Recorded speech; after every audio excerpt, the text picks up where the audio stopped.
우리에게 주시는 하나님의 말씀은 누가복음 1장 26절에서 38절까지의 말씀입니다. 누가복음 1장 26절에서 38절까지의 말씀을 교독하시고 마지막 절은 함께 합독하겠습니다. 여섯째 달에 천사 가브리엘이 하나님의 보내심을 받아 갈릴리 나사렛이란 동네에 가서 다윗의 자손 요셉이라 하는 사람과 약혼한 처녀에게 이르니 그 처녀의 이름은 마리아라. 그에게 들어가 이르되 은혜를 받은 자여 평안할지어다. 주께서 너와 함께 하시도다 하니 처녀가 그 말을 듣고 놀라 이런 인사가 어찌함인가 생각하며 천사가 이르되 마리아여 무서워하지 말라. 내가 하나님께 은혜를 입었느니라. 보라 내가 잉태하여 아들을 낳으리니 그 이름을 예수라 하라. 그가 큰 자가 되고 지극히 높으신 이 아들이라 일컬어질 것이요 주 하나님께서 그 조상 다윗의 왕위를 그에게 주시리니 영원히 야곱의 집을 왕으로 다스리실 것이며 그 나라가 무궁하리라. 마리아가 천사에게 말하되 나는 남자를 알지 못하니 어찌 이 일이 있으리까? 천사가 대답하여 이르되 성령이 내게 임하시고 지극히 높으신 이의 능력이 너를 덮으시리니 이러므로 나실 바 거룩한 이는 하나님의 아들이라 일컬어지리라. 보라 내 친족 엘리사벳도 늙어서 아들을 배었느니라. 본래 임신하지 못한다고 알려진 이가 이미 6달이 되었나니 대저 하나님의 모든 말씀은 능하지 못하심이 없느니라. 다같이요 마리아가 이르되 주의 여종이 오니 말씀대로 내게 이루어지이다 하며 천사가 떠나가니라. 아멘. 할렐루야. 오늘도 우리와 함께 하신 주님을 찬양합니다. 그리고 새벽을 깨워 기도의 향연에 나오신 모든 성도님들께 하나님의 은혜와 평강이 함께 하시기를 기원드립니다. 오늘 우리는 누가복음 1장을 통해서 이 땅에 가장 거룩한 빛이 임하시는 은혜의 순간을 바라봅니다.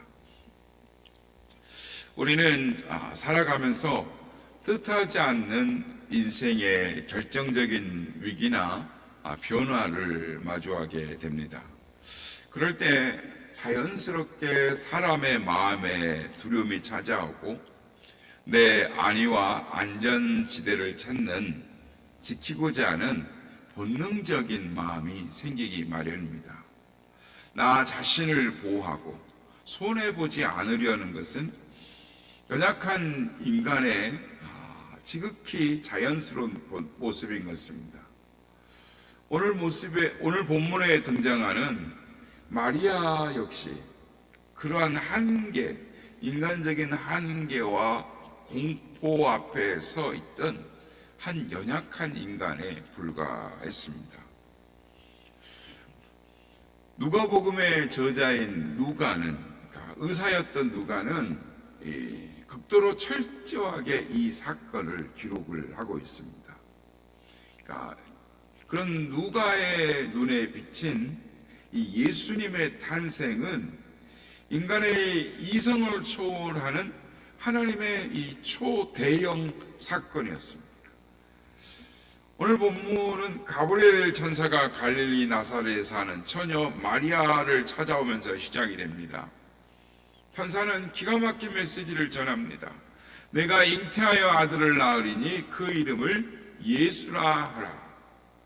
성도 여러분, 당시 정혼한 처녀가 남편 없이 아이를 가진다라는 것은 무슨 의미인지 아십니까?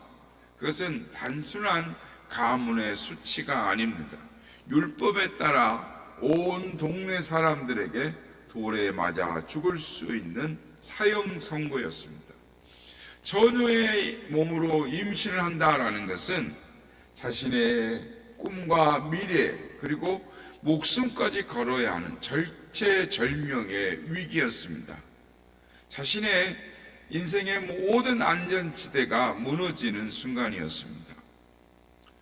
오늘 우리는 이 새벽에 두 가지의 목적으로 말씀을 나누고자 합니다. 첫째는 하나님이 인간이 되시는 성육신의 사건이 오늘 나의 삶에 어떤 영적인 의미를 갖는가라는 것입니다.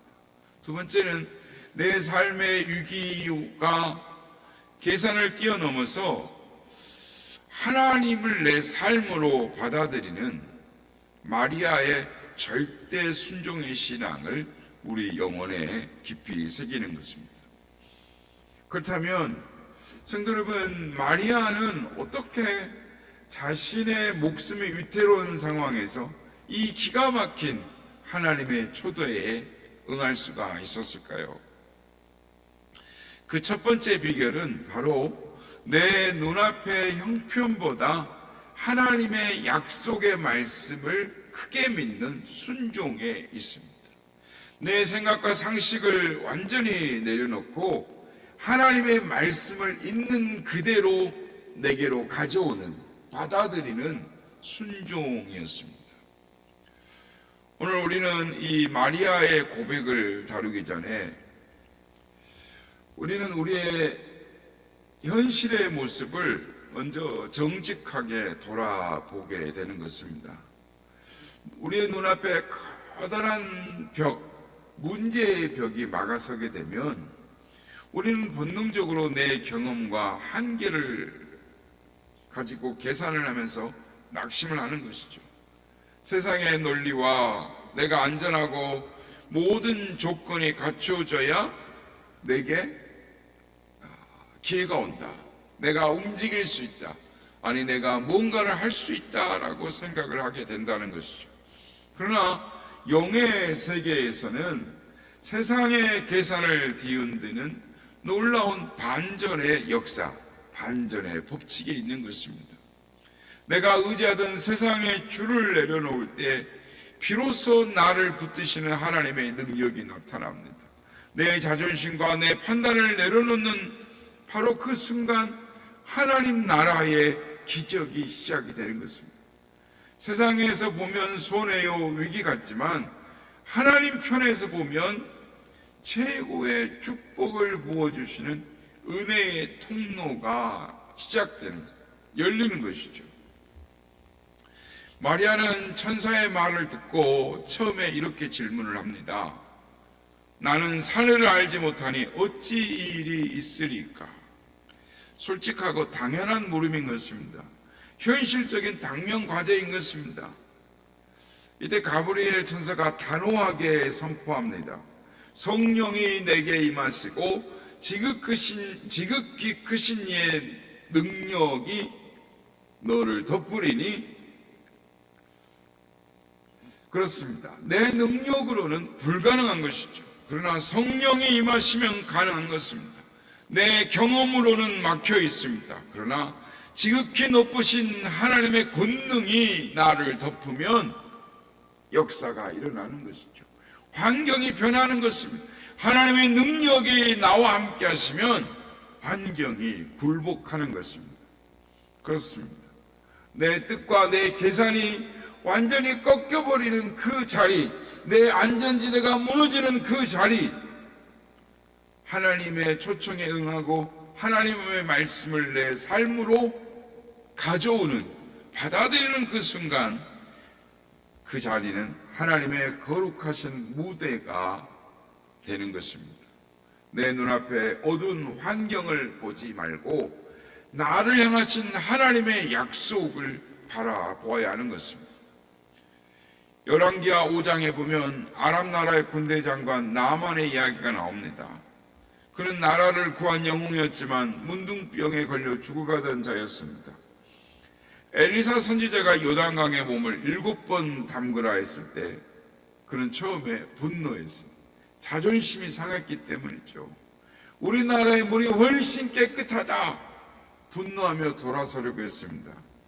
그러나 그가 그의 자존심과 계급장을 내려놓고 말씀에 순종하여 요단강에 몸을 내어 맡겼을 때 어떤 일이 일어났습니까? 그의 살이 어린아이의 살과 같이 회복되었다라고 말씀을 합니다. 성도 여러분, 순종은 내 유익을 구하는 조건이나 거래가 아닙니다. 나를 불쌍히 여기시는 그 하나님의 은혜 앞에 내 삶을 온전히 내어 맡기는 생명의 결단인 것입니다. 내가 내 고집을 내려놓고 내 삶에 주님의 주권을 받아들일 때 신실하신 하나님께서 그 은혜의 품으로 우리를 받아주시는, 우리 인생 전체를 품어주시는 것입니다. 오늘 본문을 보면 마리아는 모든 두려움을 뛰어넘어서 마침내 고백합니다. 주의 여정연이 말씀대로 내게 이루어지이다. 이 짧은 문장이, 이 짧은 고백이 마리아의 인생이 달라졌습니다. 인간적으로 보면 돌에 맞아 죽을지도 모른다라는 공포의 자리가 주의 여정연이 말씀대로 내게 이루어지이다라는 고백 한가운데 있습니다. 그러나 영의 순간 하나님의 말씀을 믿는 그 선택이 온 인류를 구원할 메시아를 품는 하나님의 말씀을 내 삶의 자리로 받아들이는 가장 영광스러운 은혜의 통로로 바뀌어졌다라는 것입니다. 주의 여정연이 말씀대로 내게 이루어지이다. 이 결단의 고백, 어려운 것입니다.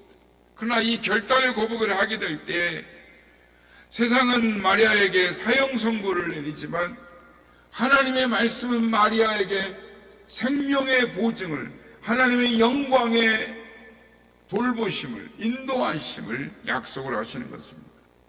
그렇습니다. 내가 세상의 기준을 버리고 하나님의 약속을 선택할 때 내 인생의 주권자는 세상이 아니라 하나님이 되시는 것입니다.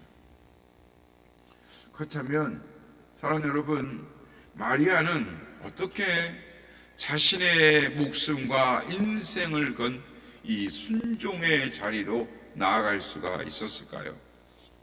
성도 여러분, 마리아가 주의 말씀대로 이루어지이다 이렇게 고백할 수 있었던 이유는 바로 자기를 찾아오신 하나님 아버지의 마음을 느꼈기 때문입니다. 당시 나사렛이라는 동네는 세상 사람들에게 무시당하는 시골 마을이었습니다. 마리아 역시 아무것도 없는, 세상에 주목하지 않는 이름 없는 한 여인, 젊은 소녀였죠. 사실은 16살, 예전에는 시집가는 나이였지만 요즘 같으면 청소년이죠. 그런데 이 마리아의 모습을 통해서 우리의 모습을 보게 되는 것입니다. 우리 모습도 때로 그렇지 않습니까? 우리는 무지하고 연약하고 남들에게 말하지 못할 한계와 허물을 끌어안고 살아갑니다. 그러나 하나님 아버지는 세상의 조건이 아니라 마리아의 그 연약함, 그 중심을 보시고 친히 찾아오셨습니다. 내 자격이나 준비 때문이 아닙니다.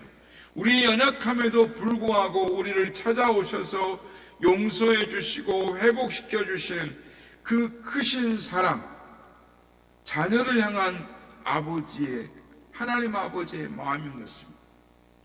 그래서 마리아가 순종할 수 있었던 것은, 생명을 걸 수 있었던 것은 나를 찾아오시는 그 하나님 아버지의 마음, 나를 사랑하시는 그 하나님의 은혜를 깨달았기 때문인 것이죠.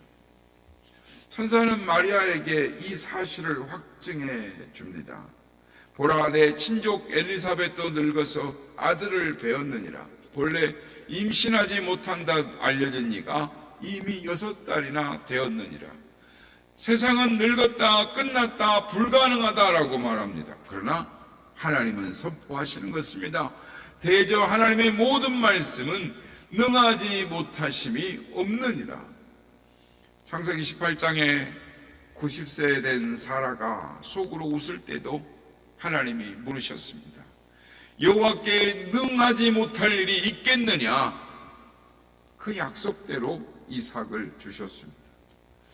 성도 여러분, 그렇다면 오늘 우리는 내 상식으로 내 힘으로 불가능해 보이는 삶의 문제 앞에서 무엇을 붙들어야 하겠습니까?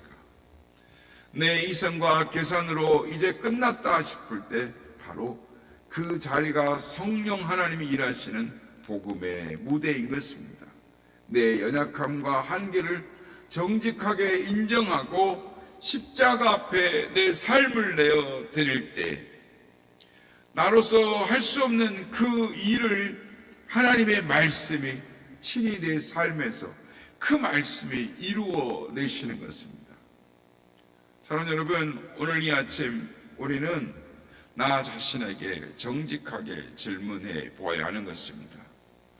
우리는 날마다 크고 작은 문제 앞에서 너무나 쉽게 내 자신의 지식과 경험의 틀에 하나님을 가두어 버리지는 않는지, 내 자존심과 손해보기 싫은 세상의 줄을 꼭 붙들고 놓지 못하기 때문에 정작 나를 위해서 불꽃 같은 눈동자로 일하시는 하나님의 전능함을 놓치고 살아가고 있지는 않는지 우리 자신에게 질문해 봐야 되는 것입니다. 오늘 이 새벽에 여러분의 마음을 짓누르는 두려움과 세상의 계산을 완전히 내려놓아야 하는 것입니다. 마리아처럼 주여 내가 주의 종이오니 말씀대로 내게 이루어지이다, 믿음의 결단을 해야 하는 것입니다. 그럴 때 주님께서 우리의 삶에 막힌 담을 허물어 주실 것입니다. 슬픔이 변하여 찬송이 되게 하실 것입니다. 우리의 가정과 일터와 자녀들 위해 하나님의 거룩한 기적과 성육신의 은혜가 임하게 될 것입니다.